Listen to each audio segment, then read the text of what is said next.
Hi, my name is Frank Rusch, and this is my NHD or aka National History Day project. My project is a documentary of Pickett's charge. Pickett's charge was an infantry assault ordered by Confederate General Robert E. Lee against Major General George G. Meade's Union positions on July 3, 1863, the last day of the Battle of Gettysburg during the American Civil War.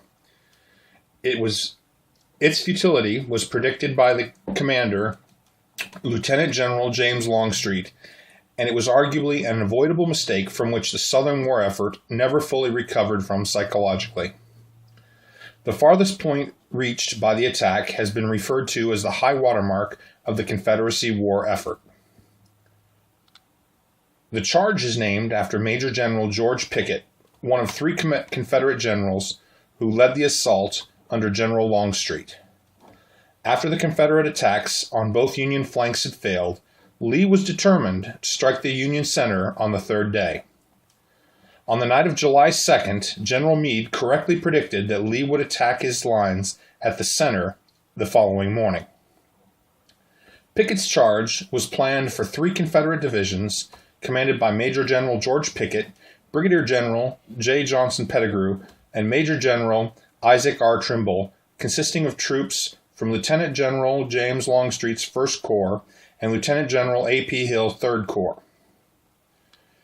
General Robert E. Lee concentrated his full strength against Major General George G. Meade's Army of the Potomac at the Crossroads County seat of Gettysburg at what will become known as the Battle of Gettysburg. The target of the Confederate assault was the center of the Union Army's Potomac's 11th Corps, 2nd Corps, commanded by Major General Winfield S. Hancock. Directly in the center was the division of Brigadier General William Taro, Colonel Norman J. Hall, and Brigadier General Alexander S. Webb.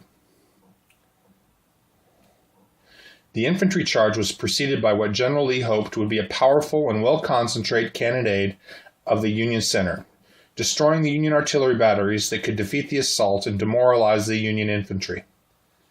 But a combination of inept artillery leadership and defective equipment doomed the barrage from the beginning. The July 3rd bombardment was likely the largest of the war, with hundreds of cannons from both sides firing along the lines for 1 to 2 hours, starting around 1 p.m. Confederate guns numbered between 150 and 170 from a line over 2 miles long, starting in the south at the Peach Orchard and running roughly parallel to the Emmitsburg Road. Confederate Brigadier General Evander M. Law wrote, "The cannonade in the center presented one of the most magnificent battle scenes during the war. Looking up the valley towards Gettysburg, the hills on either side were capped with crowns of flame and smoke, as nearly 300 guns, equally divided between the two ridges, vomited their iron hail upon each other."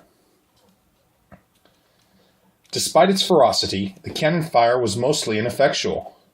Confederate shells often overshot the infantry front lines, in some cases because of inferior shell fuses that delayed detonation, and the smoke covering the battlefield concealed that fact from the gunners.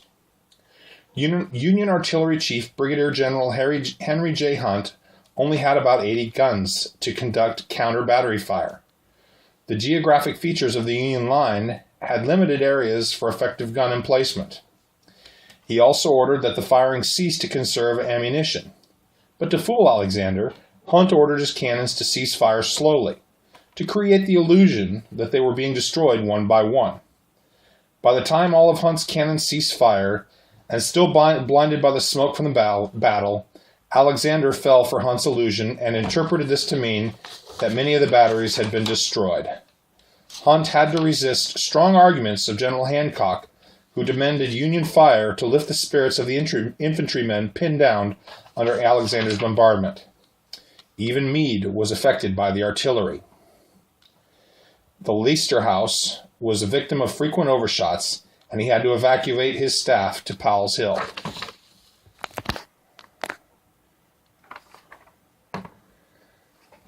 The Union had about 1,500 casualties, and the Confederacy lost over 50% of their forces. Pickett's division suffered casualties numbering 2,655.